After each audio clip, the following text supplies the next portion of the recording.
ने दक्ष प्रजापति के साथ में किया। कौन? ब्रह्मा जी के पुत्र जो दक्ष हैं, इनके साथ में विवाह संपन्न किया। प्रसूति के गर्भ से 16 कन्याओं ने जन्म लिया। 13 कन्या तो धर्म के साथ में ब्याही गई। कौन कौन थी 13 कन्या?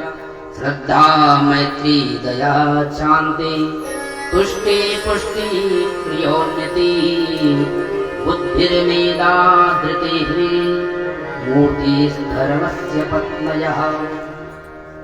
धर्म की 13 पत्नी थी महाराज, और सबसे बड़ी पत्नी थी, उसका नाम था मूर्ति, जिसके गर्भ से साक्षात नर नारायण भगवान ने अवतार लिया।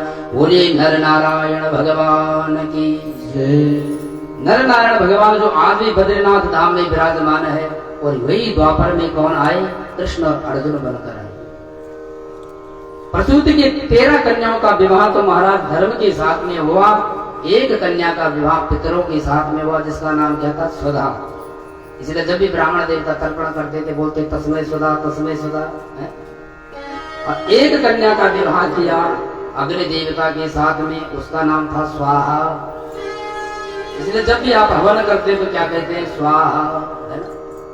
जब भी कोई घर में कोई मेहमान आता है, तो कोई लड्डू का डिब्बा लाता तो किसके पास पकड़ाता है? पत्नी के पास पकड़ाते हैं, लो जी रख दो इसको।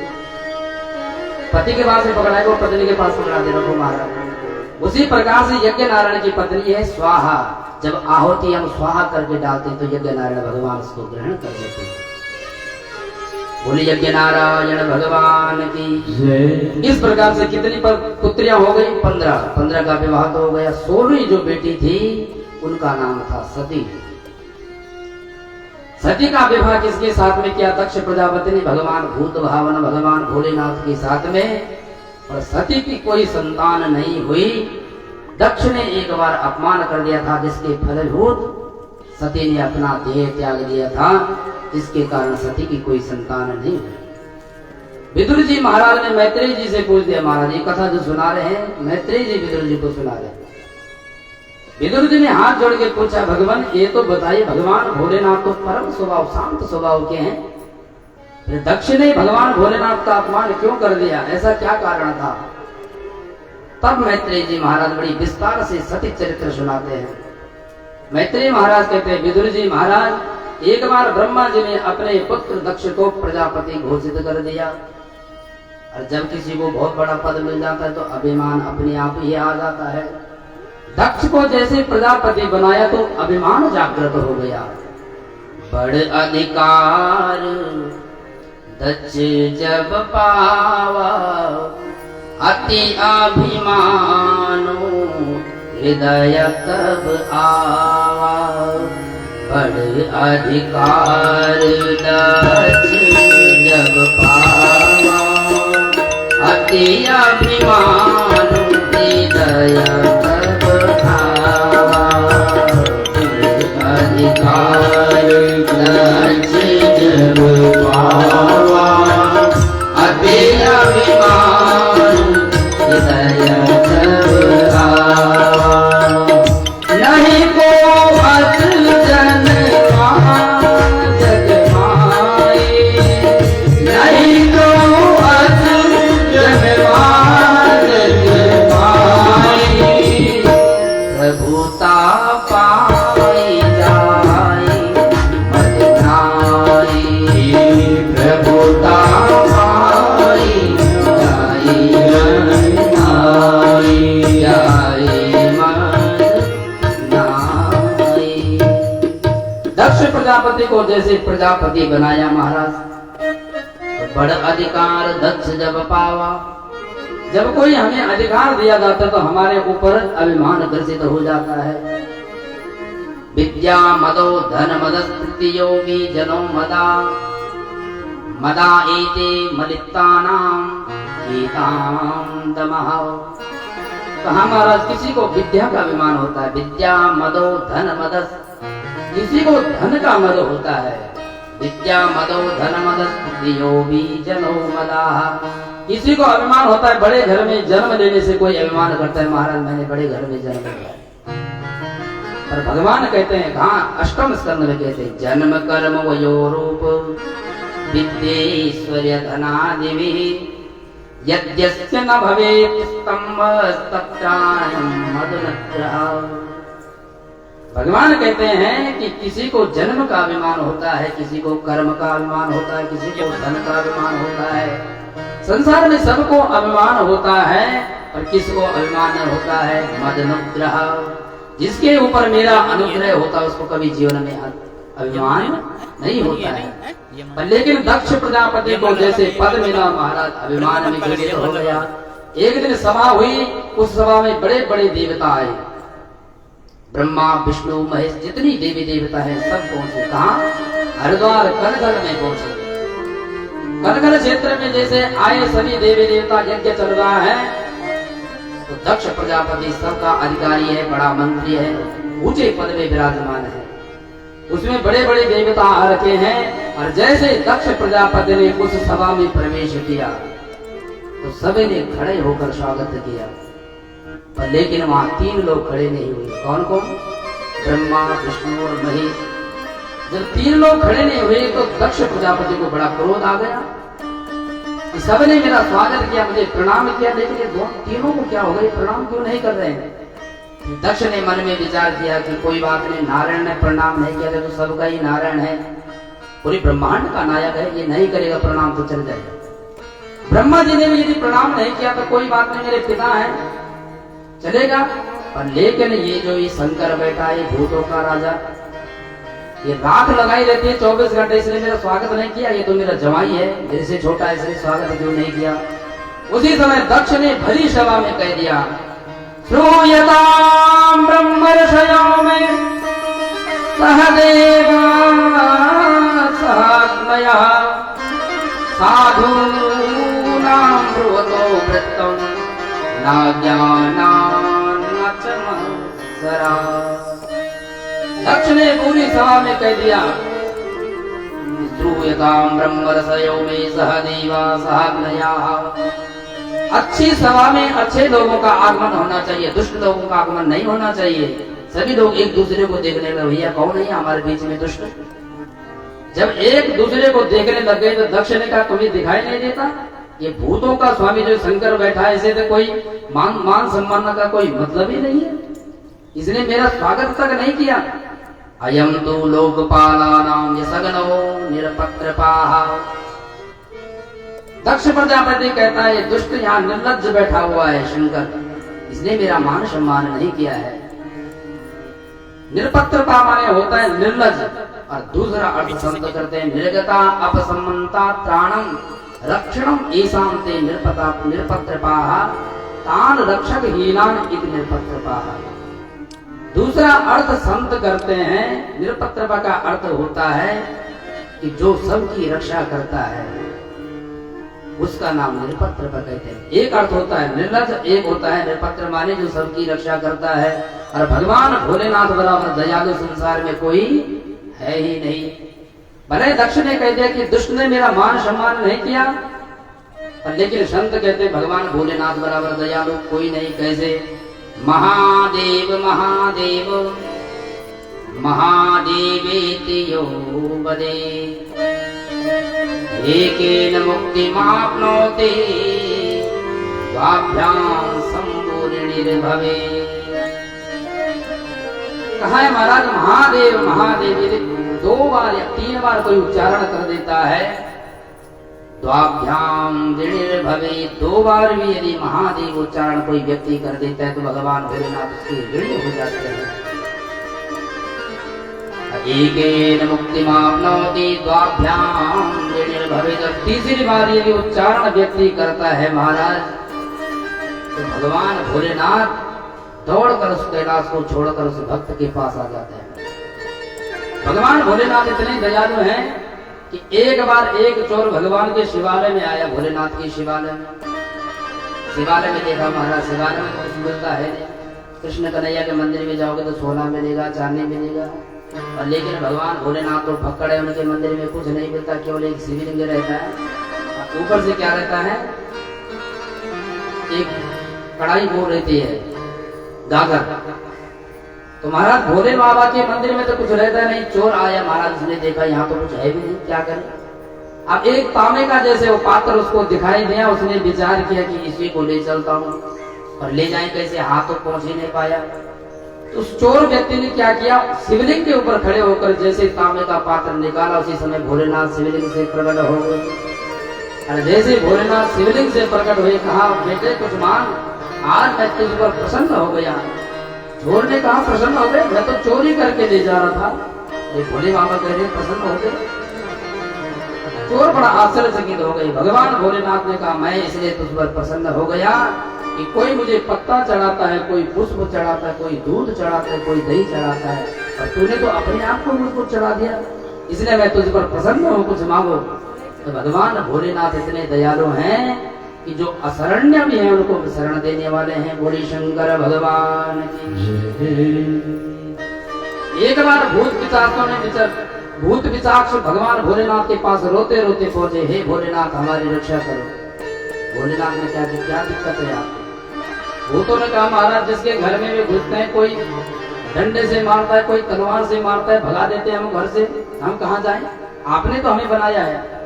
भगवान भोलेनाथ ने कहा यदि सब तुमको भगाते तुम मेरे पास आ जाओ। भोलेनाथ ने सभी भूतों को अपनी शरण में ले लिया। एक बार ऐसे ही बिच्छू सांप दौड़े दौड़े भोलेनाथ के पास आए, हे भोलेनाथ आपने हमको बनाया क्यों? हम जहां भी जाते कुचल के लोग मुझे मार देते, हमें मार देते, हम जाए कहां? या तो हमको बनाते ना। तो सांप और बिच्छू के लिए भगवान भोलेनाथ ने कहा कि कहीं जाने की आवश्यकता नहीं, तुम मेरे गले का हार बन जाओ।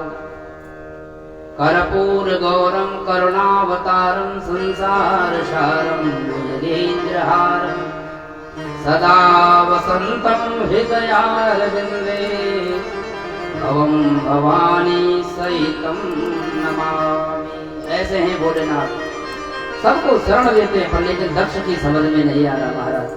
दक्ष तो अनेक प्रकार की भगवान भोलेनाथ को गालियां देना प्रारंभ कर दिया।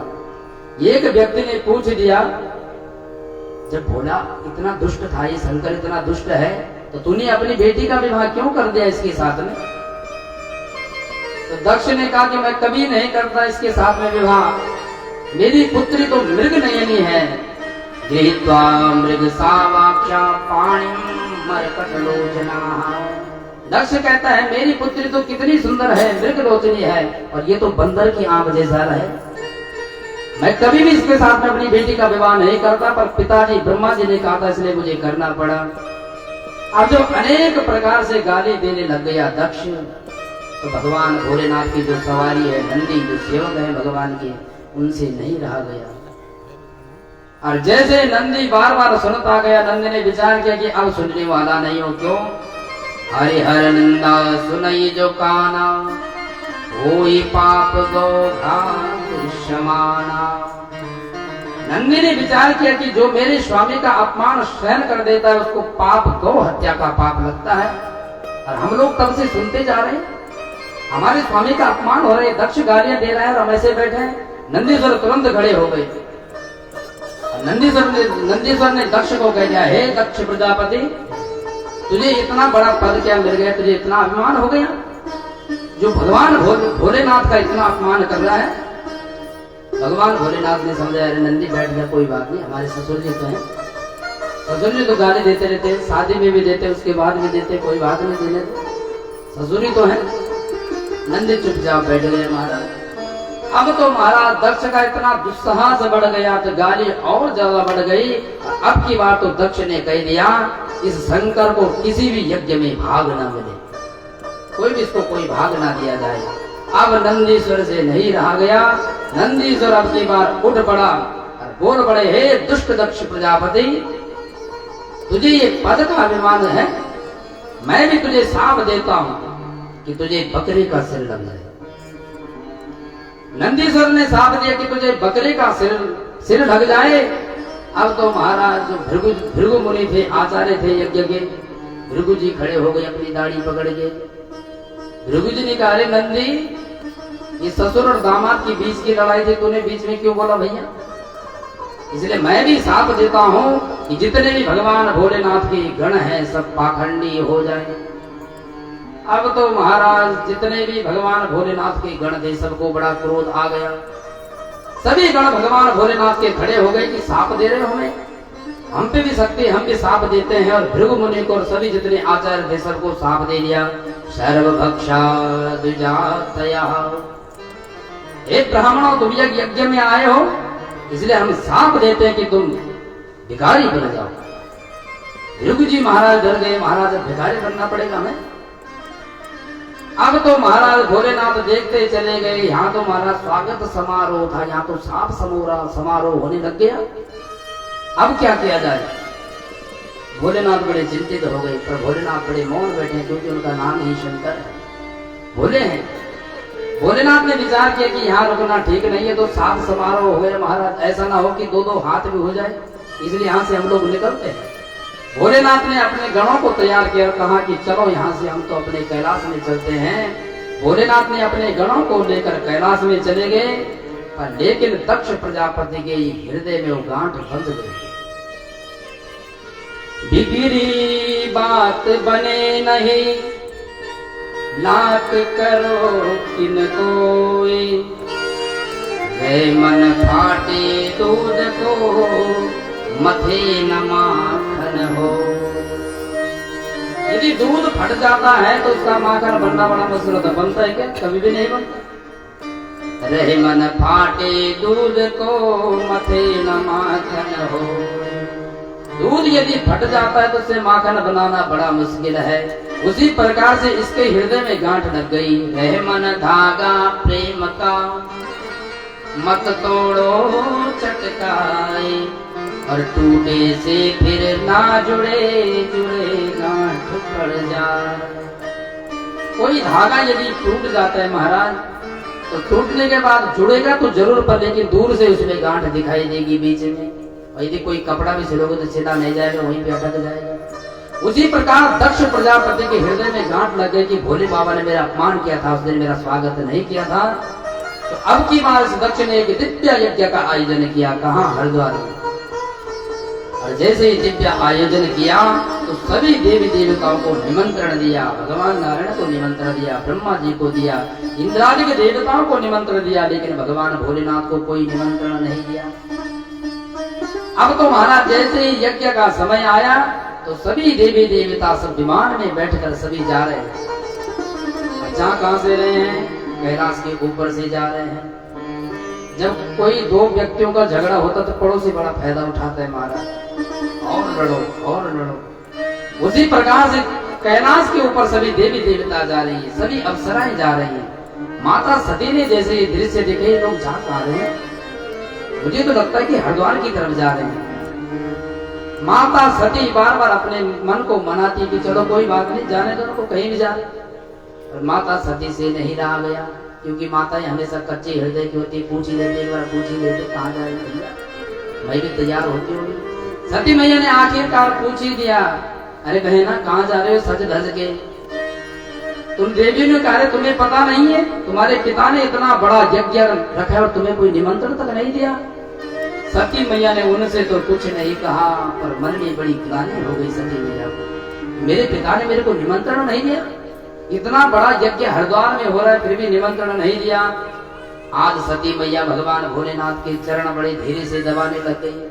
भोलेनाथ तो समाधि में बैठे हैं और सती मैया कह रही है, प्रजापते स्वसुरस्य साम्प्रतं निर्यापितो यज्ञमहो सवाकिल, वयं च तत्र विश्रामवामते, यद्यर्थितामि विबुधा व्रजन्ति, प्रजापतेस्ते स्वसुरस्य साम्प्रतम्। आज भगवती सती भोलेनाथ के चरण दबा रही हैं।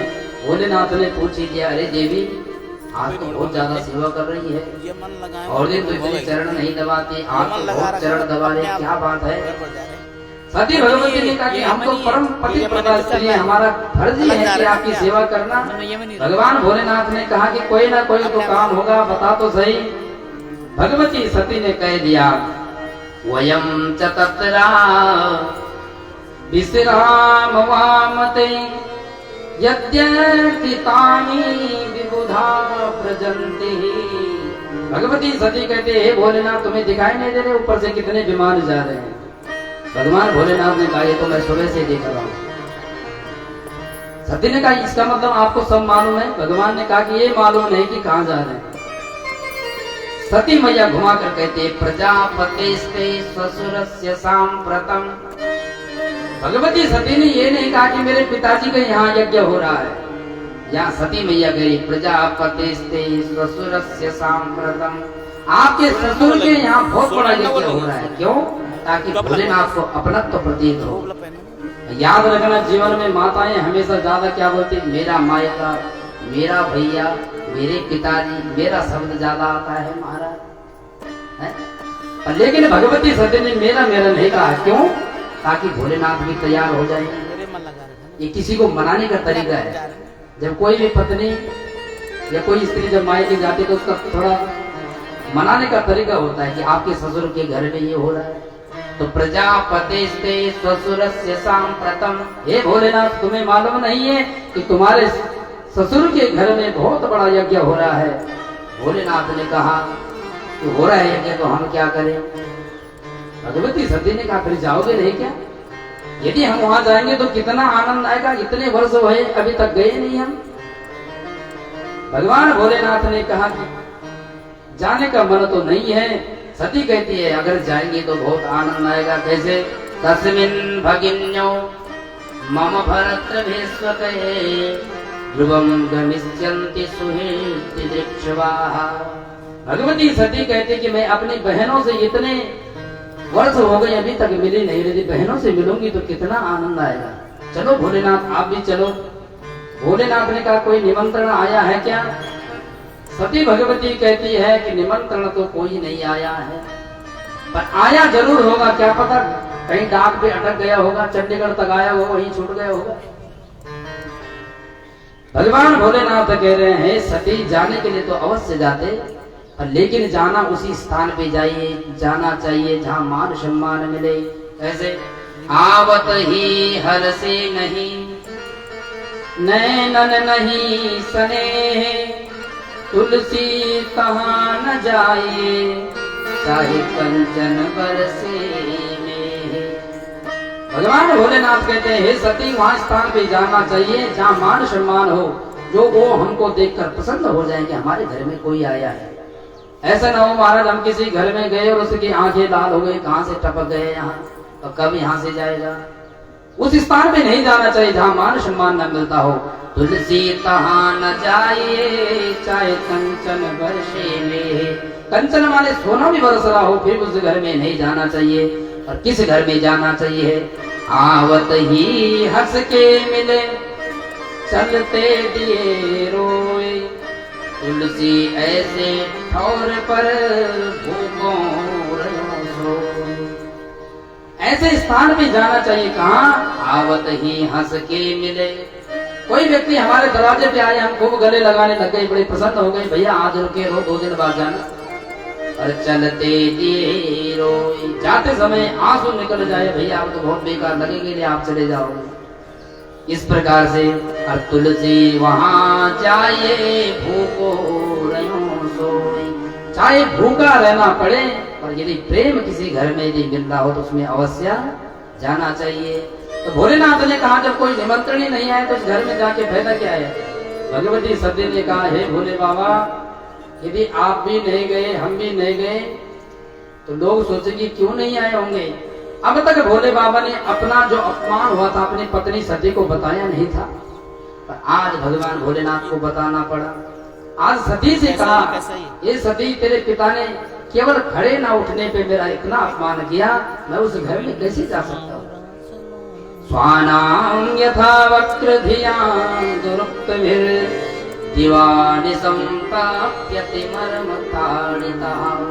भगवान भोलेनाथ कहते हैं हे सती मैंने तो अंतर हृदय में भगवान नारायण को प्रणाम करते हुए दक्ष को भी प्रणाम किया था, लेकिन उसने मेरा बहुत अपमान किया।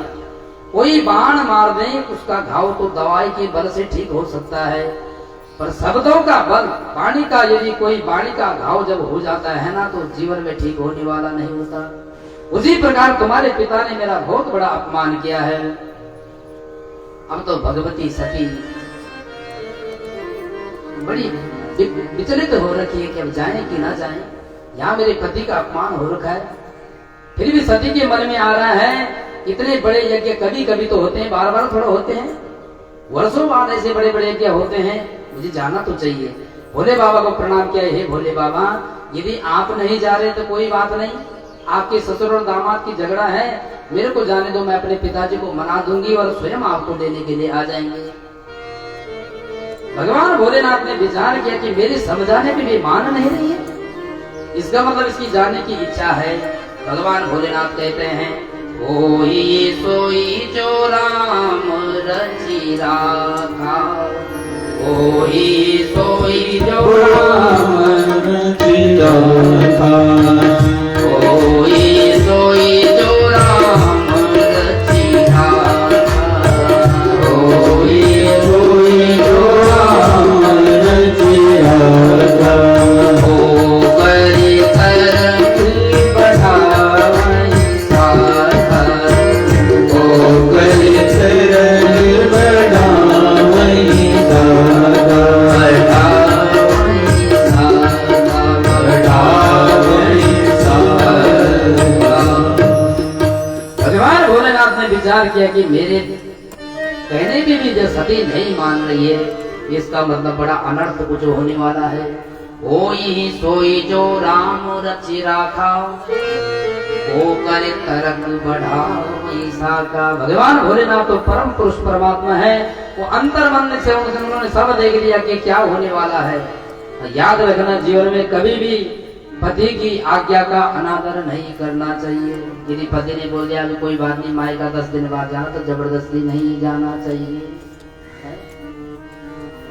बोली शंकर भगवान की। भगवती सती को बार बार मना करने के बाद भी भगवती सती चल कहते हैं कि जाऊं भोलेनाथ। भोलेनाथ ने कहा कि मैं तो कुछ कहने वाला नहीं। भोलेनाथ समाधि में बैठ गए। अब तो सती मैया बार बार चरण दबाते, प्रणाम करके कहती कि जाऊं मैं। भोलेनाथ सुनते ही नहीं, आंख बंद करके ध्यान कर रहे हैं। अब तो सती मैया ने कहा कि मैं तो चली जाती हूँ, ये हाँ करे या ना करे। अब महाराज आगे रास्ते तक जाती है, पुनः वापस आ जाती है। जैसे रास्ते तक जाती हैं, अपने पतिदेव की याद आ जाती है, भोले बाबा की, कहीं भोले बाबा नाराज तो नहीं हो जाएंगे।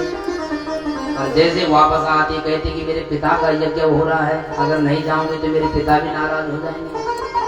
भगवती सती बड़ी ही विचलित हो गई। निष्कामति निर्दिशति दुविधा, बड़ी दुविधा में पड़ गई सती की जाऊं कि न जाऊं।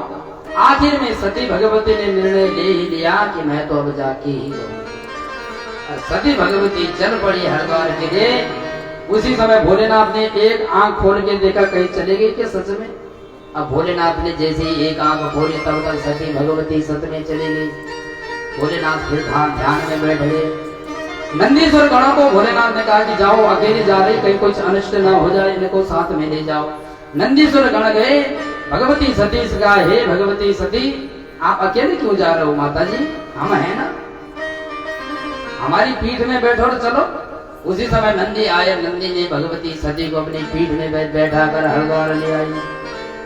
अब जैसे ही भगवती सती हरिद्वार में पहुंची, जितने देवी देवता, जितने ऋषि मुनि थे महाराज, उन्होंने सती को देखकर अपना मुंह फेर लिया, देखा ही नहीं सती की तरफ। जो हमेशा साष्टांग प्रणाम करते थे उस जगदम्बा को,